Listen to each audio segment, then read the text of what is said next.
Chào bạn, có một hội viên hy vọng mình nói về cuốn sách Ông già nhìn ra thế giới của Lý Quang Diệu. Mình là thuộc phiên bản tiếng Trung, cũng có đối chiếu với cả phiên bản tiếng Việt và tiếng Anh.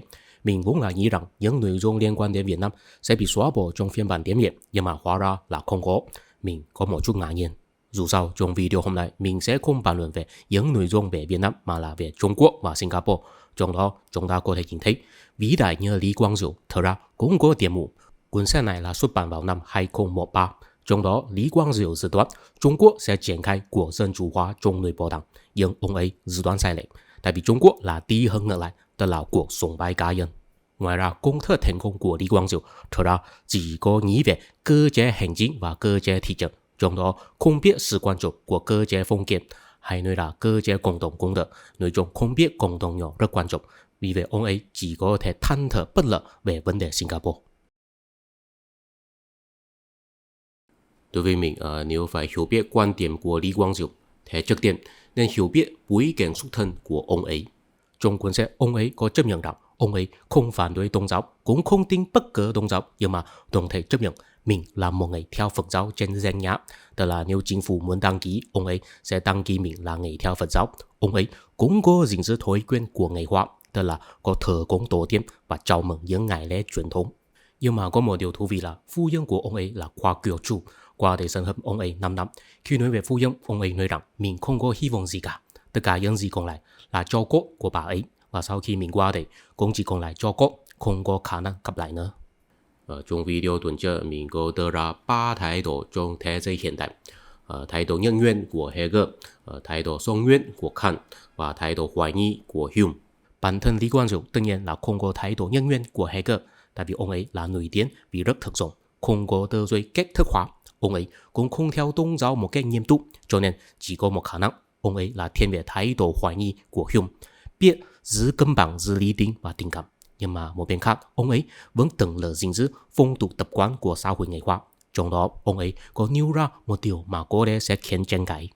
Khi nói chuyện với thủ tướng cũ của nước Đức, Helmut Schmidt, ông ấy nói rằng luân lý nho giáo đã được nội hóa trong ông ấy thông qua giáo dục gia đình. Trong nho giáo có một câu nói là tu thân tể ra chỉ quốc bình thiên hạ. Ông ấy thấy đầu tiên phải tu thân dân tính, một ngày phải nỗ lực trở thành quân tử. Mình không tin khi Lý Quang Diệu thầy trẻ, bố mẹ của ông ấy có nhắc đến tu thân tể ra chỉ quốc bình thiên hạ. Đó chắc là sau khi ông ấy trưởng thành rồi, có đọc phiên dịch tiếng Anh của kinh tế nho giáo mới biết được câu này. Có một điều có lẽ không có nhiều người biết đấy. Người Hoa ở Malaysia cũng bao gồm Singapore, thật ra có hai nhóm khác biệt. Một nhóm là sau thế kỷ 19, mấy di dân đến Đông Nam Á, họ được gọi là tân khách, tức là người khách mới. Một nhóm khác là từ thế kỷ 15, sau khi Chính Hòa khai thác công đường hàng hải ở Đông Nam Á, họ đã di dân đến nơi rồi. Nhóm này được gọi là Baba Nyonya. Baba là chỉ nam tính, Nyonya là chỉ nữ tính. Giống như người Minh Hơn ở Việt Nam, được gọi là di dân Trung Quốc đã được hòa nhập vào xã hội bản xứ rồi, tại vì họ đã ở lại rất lâu. Baba Nyonya cũng vậy. Thật ra, khi nước Anh thực dân Malaysia, trong đăng ký của chính phủ, Baba Nyonya không phải là người Hoa, tại vì họ đã được coi là người bản xứ rồi. Nhìn vào trang phục và món ăn truyền thống của Baba Nyonya cũng đã biết họ rất khác biệt với người Trung Quốc rồi. Là sau năm 1960, vì yếu tố chính trị, người thống trị Mã Lai mới đăng ký lại Baba Nyonya thành người Hoa. Và gia đầu của Lý Quang Diệu thật ra là xuất thân từ Baba Nyonya. Mẹ của Lý Quang Diệu thậm chí có xuất bản một cuốn sách giải nấu món ăn của Baba Nyonya. Baba Nyonya là di dân người Hoa đã được bản xứ hóa, chỉ là họ không gia nhập Hồi giáo thôi. Họ là nói tiếng Mã Lai và tiếng Anh mà không nói tiếng Hoa. Toàn gia đầu của Lý Quang Diệu vốn là không nhận chớ hắn, họ là chân thể trong trường họ của người thực dân nước Anh. Đó là vì sao mình không tin luân lý nho giáo có được nội hóa trong ý tưởng của Lý Quang Diệu.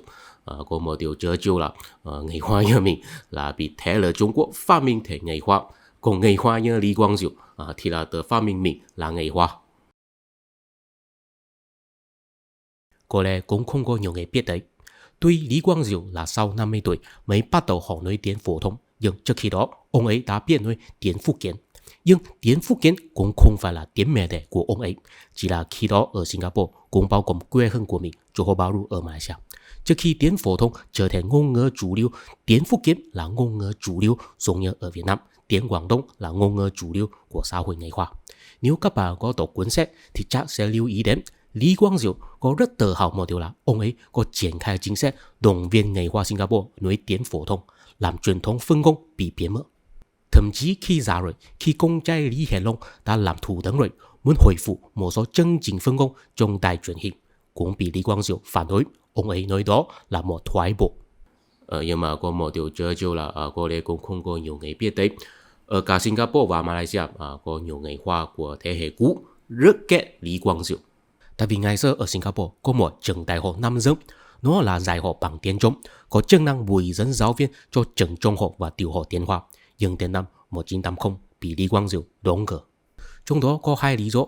Một là đó bị tận dụng bởi Đảng Cộng sản để động viên học sinh phát triển tổ chức ngầm và chống lại chính phủ. Hai là đó sẽ ngăn cản quốc sách Singapore là tiếng Anh là ngôn ngữ thứ nhất. Hai lý do ở trên đều có căn cứ. Khi đó có nhiều học sinh vì dễ chịu ảnh hưởng của phong trào tâm lý nho giáo, có tư duy tại Trung Hoa, thấy cách mạng Cộng sản Trung Quốc có thể bình thiên hạ, có tìm thấy ý nghĩa cuộc sống trong đó. Nhưng mà xin đại mình không bàn luận sâu ở đây.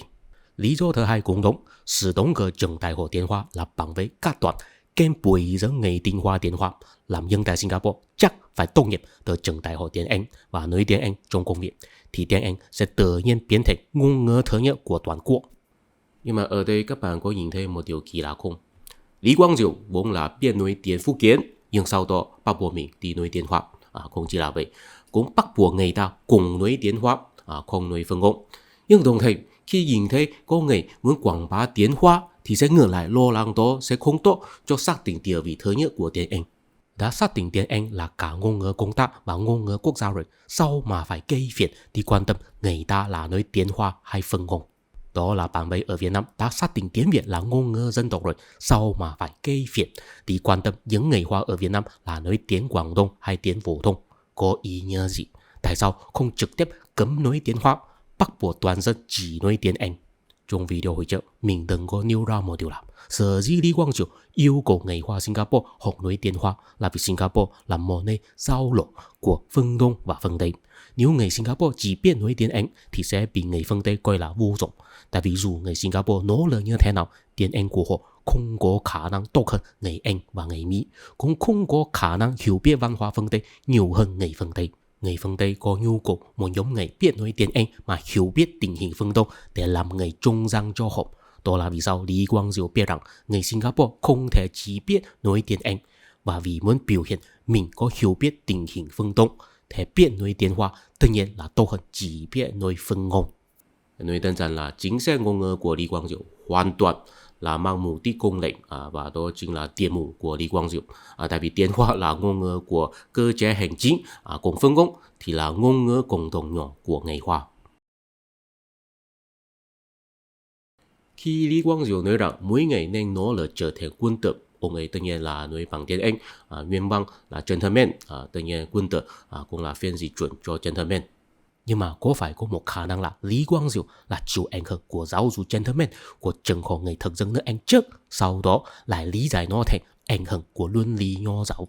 Mình thấy tình huống ở trên là hợp lý hơn. Những điều mà Lý Quang Diệu tự hào về Singapore, ví dụ chính phủ có hiệu quả và không tham nhũng, đó là di sản của nước Anh mà không phải là di sản của nho giáo. Di sản của nho giáo là chớ hẳn và phóng chiếu tâm lý về sức mạnh đạo đức huyền bí. Một ngày có 3 thế hệ ông cháu mà đều không nhận chớ hẳn và đều nói tiếng Anh, nhưng nói Mỹ có chịu ảnh hưởng nho giáo. Thật ra đó cũng là một điều làm nhiều người Hoa hải ngoại, đặc biệt là người Đài Loan, không thích người Singapore nhiều lắm. Tại vì văn hóa Trung Hoa trong lý giải của người Singapore biến thể rất hời hợt. Trước đây mình có nói Lý Quang Diệu là tự phát minh mình là người Hoa, tại vì gia tộc của ông ấy đã là Hoa nhập vào bản sư rồi, là ba ba nho nhã, tất nhiên nói chuẩn hơn, cái bản sư đó là Malaysia do nước Anh quản lý và thực dựng mà không phải là xã hội Malay. Nếu các bạn có lưu ý, trong cuốn sách Lý Quang Diệu thường nhắc đến một nhân vật có tên là Tunku Abdul Rahman. Ông ấy là quốc phụ của Malaysia, chính là ông ấy đại diện Malaysia đàm phán với nước Anh và tranh thủ độc lập. Lý Quang Diệu thường nói rằng ngày xưa Tunku Abdul Rahman thường mời bạn bè đi uống brandy. Brandy là cồn, đó tất nhiên là không phù hợp với giáo lý Hồi giáo. Lý Quang Diệu đặc biệt nêu ra là vì muốn ám thị rằng bây giờ người Malay đã bị tôn giáo hóa thái quá, người tinh hoa Malay ngày xưa rất mơ cờ, cũng rất Tây hóa. Đó cũng là vì sao khi người tinh hoa Malay quyết định phân chia với Singapore, Lý Quang Diệu cảm thấy ngạc nhiên và bị phản bội. Tại vì trong ý tưởng của ông ấy, cả người tinh hoa Malay và ông ấy cũng bao gồm ngày tiến hóa của bất cứ sắc tộc nào đều là được bồi dưỡng ra bởi hệ thống giáo dục nước Anh, đều là bị Tây hóa và nói tiếng Anh. Sau đó phải phân biệt ai là người Mã Lai và ai là người Hoa. Trong đó tất nhiên có một điều khác biệt. Tunku Abdurrahman là hoàng tử của hoàng gia Mã Lai. Ở đằng sau ông ấy có nhiều cộng đồng nhỏ phong kiến. Người tiến hóa Mã Lai phải quan tâm tình cảm của cơ sở xã hội Mã Lai. Còn Lý Quang Diệu thì là xuất thân từ người trung lưu đô thị, thậm chí không có cộng đồng nhỏ người Hoa truyền thống. Ở quê hương mình, Johor Bahru có một ngôi chùa được xây dựng vào năm 1870. Đó có thể phản ánh cộng đồng nhỏ người Trung Quốc di dân trước khi bị Đông Trung Sơn phát minh thành người Hoa. Trong đó có thờ cúng 5 vị thần linh đại diện 5 bang phái và 5 tịch quán. Nguyên Thiền Thần Đế đại diện người Chủ Châu là thần linh có địa vị cao nhất, tại vì khi đó thế lực của người Chủ Châu là lớn nhất. Sau đó là Hung Tiên Đại Đế đại diện người Phúc Kiến. Sau đó là Cảm Thiên Đại Đế đại diện người Khách Gia. Sau đó là Hoa Quang Đại Đế đại diện người Quảng Đông. Cuối cùng là Chiêu Đại Nguyên Thoại đại diện người Hải Nam. Đến bây giờ mỗi khi ngày 20 tháng Giêng âm lịch, ngôi chùa này đều có tổ chức lễ hội du thần, tượng trưng tinh thần hợp tác của người Hoa. Thật ra là ngày xưa giống với di dân của nước Ý ở nước Mỹ, khi di dân Trung Quốc đi tới Malaysia, cộng đồng nhỏ mà họ đầu tiên phát triển tất nhiên là bang phái. Khi đó họ là mượn danh nghĩa của tổ chức Phản Thiên Phục Minh để thu hút người đồng hương làm cán bộ, vì vậy hình thành 5 bang phái tịch quán, sau đó đấu tranh với nhau. Ở quê hương mình, vì việc can thiệp của hoàng gia Mã Lai và người thực dân nước Anh, họ mới đồng ý tạo hòa bình và cùng nhau xây dựng một ngôi chùa. Tuy nhiên, bây giờ những bang phái người Hoa đã biến thành hội đồng hương hợp pháp rồi. Ngày xưa, trong nội bộ của những bang phái, tất nhiên là nơi phân công của tịch quán chính mình.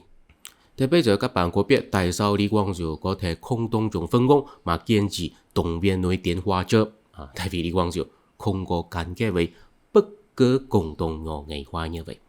Gia tộc của ông ấy là phát đạt vì cuộc thực dân nước Anh, làm luật sư, làm nhân viên của công ty nước ngoài lớn, hoàn toàn bản xứ hóa vào xã hội thuộc địa của nước Anh, không giống với những di dân Trung Quốc mà phải nương tựa với những bang phái, cho nên ông ấy không có tình cảm gắn kết với xã hội di dân người Hoa, có thể tính toán chính sách ngôn ngữ một cách lạnh lùng. Trong cuốn sách bất cứ bàn luận về quốc gia nào, Lý Quang Diệu đều có tuân theo một công thức tam giác. Đầu tiên, phải có một hệ thống giáo dục bồi dưỡng ra nhân tài chuyên nghiệp, và một chính phủ dân sự hiệu quả và trong sạch. Cuối cùng là thị trường tự do mở cửa. Thật ra, công thức như vậy là một tầng tiêu biểu của một người trung lưu đô thị về trật tự và cuộc sống lý tưởng. Tức là hy vọng vẹn vẹn dựa vào năng lực của bản thân mình có thể phát triển sự nghiệp của mình mà không bị kìm hãm hay ngăn cản bởi những yếu tố chính trị, và có thể sinh sống ở bất cứ chỗ nào mà mình muốn. Đó là vì sao những nhân tài chuyên nghiệp đều di cư tìm việc làm ở những thành phố tiện lợi và có tiền lương cao. Trong đó có một vấn đề, đó là thiếu tình cảm dân tộc. Khi bàn luận về kinh tế của Singapore, Lý Quang Diệu chấp nhận rằng Singapore có nhiều nhân tài rời đất nước, nhiều sinh viên giỏi nhất tại Mỹ được công ty lớn săn đón. Chỉ có những người ở tuổi trung niên và già hơn mới ở lại. Nếu không có thế hệ của ông ấy, sẽ không có Singapore như hiện tại. Những người như Ngô Khánh Thủy, S. Rajaratnam, Lim Ki San đã giúp xây dựng Singapore. Nhưng trong thế giới ngày nay, họ có lẽ sẽ tới Mỹ kiếm việc làm ở Microsoft và không quay trở lại. Khi bị hỏi rằng những người và thế hệ của ngài đã quyết định quay trở lại Singapore sau khi tốt nghiệp ở nước ngoài, Lý Quang Diệu là tốt nghiệp từ Cambridge. Ngài cũng là quyết định về nước tại sao thế hệ trẻ Singapore không có mục tiêu ở quê nhà. Ông ấy trả lời rằng, thế hệ của chúng tôi không được phép ở lại Mỹ hay Anh sau khi tốt nghiệp. Lý Quang Diệu đã chấp nhận rằng nhưng tại Singapore không về nữa, đó là một chuyện đáng thông cảm. Thậm chí nếu bản thân ông ấy có cơ hội, ông ấy cũng có khả năng lựa chọn không về nữa. Tất nhiên trước khi ông ấy tốt nghiệp từ Cambridge, trên thế giới này cũng không có một quốc gia có tên là Singapore. Không biết các bạn có để ý không? Khi bàn luận về nước Mỹ, Lý Quang Diệu nhắc tới có một lần ông ấy nói chuyện với Tổng thống Nixon. Ông ấy bảo cho Nixon rằng có một số quốc gia giống như những cây lớn mọc thẳng và cao, không cần hỗ trợ. Một số quốc gia khác thì như tầm cây, phải phụ thuộc vào cây khác để leo lên. Khi bị hỏi rằng những cái cây mà ngài đang nghĩ đến lúc đấy là những quốc gia nào, ông ấy trả lời rằng là Nhật Bản, Trung Quốc, Hàn Quốc, thậm chí là Việt Nam. Tiêu chuẩn trong đó, những quốc gia là cái cây chính là có lịch sử lâu dài và có tình cảm dân tộc nhất định. Còn những quốc gia như tầm cây chính là không có lịch sử lâu dài, là vì cuộc thực dân nước ngoài mới được tạo nên một xã hội. Cho nên sau khi thành lập một quốc gia rồi cũng không có tình cảm dân tộc gắn kết. Singapore chính là một ví dụ. phán đoán này tất nhiên là đúng đắn cũng thể hiện đối mắt sắc sảo của Lý Quang Diệu. Nhưng theo ý kiến cá nhân mình, Lý Quang Diệu không nhận ra một điều là cơ sở chân chính của tình cảm dân tộc là những cộng đồng nhỏ, mà không phải là vì có lịch sử lâu dài. Đó cũng là vì sao ông ấy có dự đoán sai lầm về Trung Quốc. Khi bàn luận về Trung Quốc, Lý Quang Diệu dự đoán rằng Trung Quốc sẽ dần dần mở rộng dân chủ trong nội bộ đảng, nhưng sẽ không bao giờ thực hiện dân chủ mỗi ngày như phương Tây. Và Trung Quốc sẽ lựa chọn lặng lẽ tăng cường sức mạnh và tầm ảnh hưởng, và không gây hấn. Họ sẽ không lựa chọn phô trương sức mạnh và hăm dọa các nước khác. Sự thật của bây giờ là Trung Quốc thực sự sùng bái cá nhân, còn hơn dân chủ nội bộ đảng, cũng là thả phô trương sức mạnh, còn hơn lặng lẽ tăng cường sức mạnh. Lý Quang Diệu đã dự đoán sai rồi. Nhưng mà trước tiên xin để mình đoán tại sao Lý Quang Diệu có dự đoán như vậy. Thật ra Lý Quang Diệu rất lạc quan với tương lai Trung Quốc. Ông ấy thấy trong 20 năm sẽ tới, Trung Quốc sẽ tạo nên thế lực cân bằng với nước Mỹ ở Thái Bình Dương. Và khi được hỏi rằng Trung Quốc sẽ có cải cách kinh tế như thế nào, ông ấy góp ý rằng nếu chính phủ Trung Quốc cho phép những doanh nghiệp vừa và nhỏ phát triển mạnh, sau đó tạo nên một số doanh nhân nổi lên, thì có thể để họ tiếp quản những doanh nghiệp nhà nước, tại vì họ đã chứng minh họ thực sự có tài năng rồi. Và sau đó cũng phải thay đổi tư duy của người trung lưu và hạ trung lưu, khuyến khích họ tiêu dùng chứ không phải là tiết kiệm, không bị phụ thuộc vào kinh tế xuất khẩu. Sự góp ý của Lý Quang Diệu là nhất quán với công thức tam giác của ông ấy, cũng là nhất quán với lý thuyết kinh tế bao dung mà mình từng nhắc tới trong video ngày xưa. Điều quan trọng nhất là phải có một nhóm người trung lưu đó thì xuất hiện, sau đó để họ gia nhập vùng quyết sách, nâng cấp công nghiệp. Cho nên ông ấy cũng thấy rằng nếu nhà lãnh đạo Trung Quốc có lý tính, cũng sẽ biết đạo lý như vậy. Theo ý kiến cá nhân mình, đó chính là điểm mù của Lý Quang Diệu. Ông ấy hoàn toàn không nghĩ đến chức năng của cơ chế cộng đồng. Có lẽ là vì Singapore là một nước nhỏ, vì có người thực dân nước Anh giúp đỡ phát triển cơ chế tư bản và cơ chế hành chính, tức là liên kết chuỗi cung ứng quốc tế và xây dựng chính phủ dân sự hiệu quả. Cho nên trong điều kiện mà không có cộng đồng nhỏ ở cơ sở xã hội vẫn có thể cứ phát triển thịnh vượng. Nhưng mà đối với đại đa số quốc gia, có nhiều cộng đồng nhỏ nảy sinh phân bố nhiều nơi, thành viên trong đó có tình cảm thiên nhiên nhớ quê. Mặc dù có cơ hội tốt hơn ở nước ngoài, nhưng cũng không muốn đi ra khỏi quê hương của mình. Đó mới là nguồn gốc chân chính của tình cảm dân tộc. Tuy nhiên, cộng đồng nhỏ cũng có lợi ích chính mình, cho nên sẽ hình thành lợi ích địa phương và họ sẽ đưa ra người thay mặt lợi ích của họ đi tham gia chính trị cấp cao. Vào ngày xưa, những người thay mặt là quý tộc hay hào tộc hoặc chỉ là thủ lĩnh bộ lạc. Vào ngày hôm nay, họ là nghị viên hay cán bộ địa phương. Dù sao, nếu không có những người thay mặt tồn tại, thì những cộng đồng nhỏ sẽ không có kênh lên tiếng phản ánh nhu cầu của mình cho nhà nước biết. Và quan hệ ở giữa những người thay mặt và cộng đồng nhỏ tự nhiên là dựa trên cơ chế cộng đồng, tức là song phương đều cảm thấy có nghĩa vụ thẳng thắn với đối phương, vì vậy có thể đoàn kết nhau hình thành thế lực địa phương. Ok, chúng ta phải chấp nhận không phải mỗi cộng đồng nhỏ đều đáng yêu. Ví dụ có cộng đồng nhỏ là bang phái, thậm chí là tổ chức tôn giáo cực đoan. Đôi khi lợi ích địa phương của họ cũng sẽ ngăn cản chính sách nhà nước hay là việc khai thác kinh tế. Vì vậy sẽ xung đột với cơ chế hành chính và cơ chế tư bản. Trong đó thật ra chỉ có hai biện pháp hóa giải. Một là nhà nước làm những cộng đồng nhỏ giải tăng bằng quyền lực của cơ chế hành chính hay tài nguyên của cơ chế tư bản. Hai là nhà nước để người thay mặt của họ tham gia đàm phán, sau đó chia sẻ lợi ích. Và áp lực yêu cầu chia sẻ lợi ích thật ra mới là động lực chân chính của dân chủ hóa. Theo ý kiến cá nhân mình, chính là vì Lý Quang Diệu không biết cộng đồng nhỏ là nguồn gốc chân chính của tình cảm dân tộc và động lực dân chủ hóa, cho nên mới dự đoán sai về Trung Quốc. Trong thể chế của Trung Quốc, chỉ có những dân tộc thiểu số có tư cách đưa ra người thay mặt, tức là họ có không gian tự trị nhất định. Ngoài họ ra, không có cách nào chính quy hóa thế lực địa phương. Trên nguyên tắc, tất cả cán bộ đều phải nghe theo đảng. Một cán bộ địa phương thay mặt lợi ích địa phương và đàm phán với nhà nước, đó là chính trị không chính xác trong thể chế Trung Quốc. Nhiều nhất cán bộ địa phương chỉ có thể phản ánh nhu cầu của địa phương cho nhà nước nhé, để nhà nước quyết định nên xử lý như thế nào. Tuy nhiên, có một số cán bộ cấp cao sẽ hợp tác với tập đoàn địa phương và hình thành lợi ích chung. Nhưng trong đôi mắt của đảng, đó là hành vi cấu kết, có vi phạm kỷ luật đảng. Khi Lý Quang Diệu dự đoán Trung Quốc sẽ thực hiện dân chủ nội bộ đảng, ông ấy không biết một điều là dân chủ hóa không phải từ trên xuống dưới do cơ chế hành chính ban cho, mà là từ dưới lên trên, vì có những người thay mặt cộng đồng nhỏ hay địa phương yêu cầu nhà nước chia sẻ quyền lực và lợi ích. Nếu Trung Quốc sẽ có dân chủ nội bộ đảng, cũng phải có áp lực từ dưới lên trên như vậy. Nhưng mà trước khi áp lực này trưởng thành đến mức thành thục, những cán bộ địa phương đã bị coi là cấu kết với người ngoài bên đảng, vi phạm kỷ luật đảng. Nếu họ không bị kỷ luật chỉ là vì nhà nước thiếu bạo lực hay tài nguyên để thanh trừng theo là địa phương.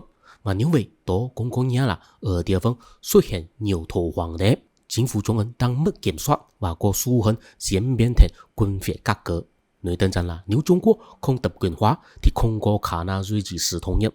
Nếu phân quyền hóa thì sẽ làm quốc gia phân liệt. Cho nên sau khi Trung Quốc càng phát triển, nhà nước càng có tài nguyên thì sẽ càng tập quyền hóa. Kết quả là bây giờ chỉ có sự sùng bái cá nhân mà không có dân chủ nội bộ đảng xuất hiện. Và sự sùng bái cá nhân phải đưa ra một mục tiêu vĩ đại để đoàn kết người dân. Đó chính là sự phù hợp vĩ đại của Trung Hoa dân tộc và đông thăng tây xuống. Kết quả là Trung Quốc không có lặng lẽ tăng cường sức mạnh mà là phô trương sức mạnh. Thật ra không chỉ là Trung Quốc, khi suy nghĩ đến Singapore, Lý Quang Diệu cũng là không nhìn được sự quan trọng của Cộng đồng nhỏ, cho nên ông ấy cứ phản đối hệ thống lưỡng đảng. Khi bàn luận về Singapore, Lý Quang Diệu có một quan điểm cho rằng nếu Singapore chuyển sang hệ thống lưỡng đảng thì Singapore chắc chắn sẽ trở nên tầm thường. Tại vì sau khi hệ thống lưỡng đảng hình thành rồi, những người giỏi nhất sẽ chọn không tham gia vào chính trị, cuộc bầu cử trở thành trò chơi mai rủi, không văn minh, không kinh nhau. Người có tài năng sẽ không có lý do muốn tham gia. Đó là chứng tỏ rằng Lý Quang Diệu không chỉ không biết chức năng của cộng đồng nhỏ, thậm chí không thấy ở Singapore nên có cộng đồng nhỏ tự nhiên trưởng thành. Dựa trên tư duy người trung lưu đô thị, trong tưởng tượng của Lý Quang Diệu, một quốc gia tốt lành là bằng với một công ty tốt lành. Nhân tài sẽ được lựa chọn làm tầng lớp quản lý, sau đó tầng lớp quản lý cũng biết thăng chức nhân tài làm tầng lớp quản lý. Đáng tiếc là dù sao quốc gia không giống với công ty. Đối với nhân viên trong công ty, ngoài làm việc kiếm tiền ra, không thấy mình có lợi ích hay kỳ vọng khác với công ty nữa. Miễn là công ty có thể sáng tạo lợi nhuận và trả tiền lớn, tương lai của công ty là như thế nào đối với đại đa số nhân viên, đó tất nhiên là một chuyện không quan trọng. Đó là vì sao Lý Quang Diệu cũng phải chấp nhận rằng nhân tài Singapore di cư đến nước ngoài là một chuyện đáng thông cảm, giống như một nhân tài từ chức và đi làm ở công ty có phúc lợi cao hơn, ai có thể chỉ trích người đó. Nói đơn giản là Lý Quang Diệu là sử dụng quốc nghị của cơ chế hành chính và cơ chế tư bản để suy đoán ý tưởng của người dân. Nhưng mà đối với một quốc gia có tình cảm dân tộc chính trị thì sẽ suy nghĩ sử dụng cơ chế cộng đồng, tức là phải có nhiều cộng đồng nhỏ tồn tại. Và những người thay mà cộng đồng nhỏ và hình thành một tình cảm kiểu gia đình. Trong một gia đình, người con sẽ không vì đánh giá bố mẹ thấp cho nên muốn làm người con của gia đình khác, mà là chỉ sẽ quan tâm bố mẹ thực sự yêu mến mình và chuẩn bị hy sinh cho mình hay không. Tương tự như vậy, điều mà cộng đồng nhỏ quan tâm nhất là người thay mà có quyết tâm thay mà lợi ích cộng đồng nhỏ hay không, mà không phải là người thay mà là dân tài hay không. Và mỗi cộng đồng nhỏ đều có lợi ích của chính mình, cũng có kỳ vọng riêng biệt cho quốc gia, cho nên họ sẽ tạo nên nhiều chính đảng khác biệt để thực lực theo đuổi mục tiêu của chính mình. Hệ thống lưỡng đảng thật ra đã rất khó thực hiện rồi. Tại vì đó yêu cầu các thế lực địa phương tổng hợp thành chỉ có 2 đảng thôi. Trong đó tất nhiên có một chính đảng có thể ổn định chấp chính, nhưng mà có nhiều quốc gia là có nhiều đảng mà không thể hợp tác nhau, không thể tạo nên chính quyền ổn định. Tất nhiên, dù lớn đảng hay nhiều đảng vì muốn tranh thủ tư cách chấp chính chắc chắn sẽ cùng kinh nhau và không văn minh cạnh tranh, nhưng mà không thể phủ định một điều là họ có chịu áp lực từ cộng đồng nhỏ mà họ thay mà ở bên dưới. Nếu họ là hoàn toàn lịch sử và lễ phép cạnh tranh, có lẽ cũng sẽ khiến người dân thấy họ không có nỗ lực thay mà lợi ích địa phương. Thật ra Lý Quang Diệu cũng không cần lo sợ Singapore sẽ xuất hiện hệ thống lưỡng đảng, tại vì Singapore là một doanh nghiệp nhiều hơn một dân tộc. Đa số người dân là người trung lưu đô thị nguyên tử hóa, thiếu cộng đồng nhỏ, cho nên cũng thiếu người sẽ tổ chức chính đảng đại diện một lợi ích địa phương nào đó. Nếu có ai cảm thấy bất mãn với quốc gia mình thì sẽ trực tiếp lựa chọn di dân. Nếu trong tương lai Singapore có xuất hiện đấu tranh quyền lực khốc liệt, chắc chắn là xảy ra trong nội bộ đảng chấp chính, sẽ không có nhiều chính đảng xuất hiện. Vì có cơ chế hành chính và cơ chế tư bản mà do nước Anh mang lại, cho nên Singapore mới được khai thác và tạo nên, đó là dựa vào ngoại lực mà không phải nội lực. Theo ý kiến cá nhân mình, tuy Lý Quang Diệu được người ta công nhận là một người rất thực dụng, nhưng mà ông ấy cũng là công nghệ đều có mặt mong manh, và đó chính là ông ấy hy vọng rằng Trung Quốc và nước Mỹ sẽ có thể là cân bằng nhau, đồng thời không có xảy ra chiến tranh. Các bạn có biết cảm với Thucydides Trap không? Đó là một từ ngữ hot trong vùng tiếng Trung khi bàn luận về quan hệ Mỹ-Trung. Thucydides là sử gia của cổ Hy Lạp. Ông ấy từng có phán đoán rằng chính là vì sự nổi lên của Athens làm Sparta sợ hãi, cho nên khiến chiến tranh không thể tránh khỏi. Cảm với Thucydides chính là có nghĩa là sự nổi lên của một cường quốc mới sẽ đe dọa quyền bá chủ quốc tế của một cường quốc hiện có. Hai bên có nhiều khả năng sẽ trực tiếp nổ ra chiến tranh. Khi bàn luận về quan hệ Mỹ Trung, Lý Quang Diệu phản đối sự nổi lên của Trung Quốc sẽ tạo nên cạm bẫy Thucydides. Ông ấy dự đoán rằng sự ảnh hưởng của Trung Quốc ở Thái Bình Dương sẽ vượt qua nước Mỹ trong 20 năm của tương lai. Nhưng mà nước Mỹ sẽ không xảy ra chiến tranh với Trung Quốc vì Đài Loan, tại vì cả Trung Quốc và nước Mỹ đều có vũ khí hạt nhân và hai bên có quan hệ kinh tế rất mật thiết. Ngay cả có cạnh tranh cũng không phải là không thể hóa giải với nhau. Hai bên thật ra không có ý nguyện xảy ra chiến tranh. Nói đơn giản là vì lợi ích kinh tế, nước Mỹ sẽ để Trung Quốc thống nhất Đài Loan và làm bá chủ ở Thái Bình Dương. Tuy bây giờ nước Mỹ và Trung Quốc thực sự không có xảy ra chiến tranh, nhưng kinh tế của hai bên đã bắt đầu tách rời rồi. Lại là một dự đoán sai lệch của Lý Quang Diệu. Theo ý kiến cá nhân mình, đó là Singapore là một quốc gia vì sự bành trướng toàn cầu hóa của phương Tây cho nên được tạo nên. Vì vậy đối với Lý Quang Diệu, sự sụp đổ của toàn cầu hóa là không thể tưởng tượng được như ngài tưởng thế. Ông ấy cũng không thể thông cảm một điều là Trung Quốc sẽ vì tâm lý đế quốc của chính mình, vì muốn thay thế nước Mỹ có thể bất kể cái giá. Nếu Trung Quốc chỉ muốn làm bá chủ ở một khu vực và chiều làm người thứ hai ở dưới nước Mỹ, giống như Nhật Bản, nước Mỹ tất nhiên có khả năng đồng ý giống như vai trò mà nước Mỹ đang phân phối cho Nhật Bản vào bây giờ. Lý Quang Diệu nghĩ Trung Quốc có lý định, ví dụ có lý định chia sẻ quyền lợi với người Trung Lưu đô thị để họ tiếp quản công ty nhà nước, nhưng đó không có xảy ra. Ví dụ có lý định chỉ muốn làm bá chủ ở một khu vực, nhưng đó cũng không có xảy ra. Tại vì Lý Quang Diệu không biết phóng chiếu tâm lý mà Nho Giao để lại cho nội tâm của người Trung Quốc có ăn sâu như thế nào. Dự đoán của Lý Quang Diệu về quan hệ Mỹ Trung theo ý kiến cá nhân mình là nguyện vọng nhiều hơn phân tích, tức là hy vọng Singapore có thể giữ cân bằng ở giữa hai cường quốc, có thể mãi mãi suôn sẻ với hai bên. Nói chung, Lý Quang Diệu trông như rất thông minh và có phán đoán sắc sảo. Thật ra là vì ông ấy biết trung thủy chấp hành đường lối toàn cầu hóa mà do nước Anh để lại, tức là duy trì và phát triển Singapore là một trạm bổ sung trong chuỗi cung ứng toàn cầu. Trong đó không cần quan tâm sự trưởng thành của cộng đồng nhỏ, cũng không hiểu phóng chiếu tâm lý phức tạp của các văn minh. Chỉ là đối với đại đa số người Đông Nam Á, ngay cả thế giới hiện tại là hình thành như thế nào cũng không biết, cho nên họ mới cảm thấy Singapore có vẻ như sở hữu một công thức thành công huyền bí. Tuy nhiên Singapore cũng có cống hiến rất lớn với Đông Nam Á, tại vì nếu không có Singapore, trung thủy làm người trung gian cho phương Tây ở châu Á, không cần nói đến những tư tưởng phương Tây sâu xa, thậm chí chỉ là những kết quản lý quốc gia hiện tại đơn giản, Đông Nam Á cũng thiếu kênh hấp thụ.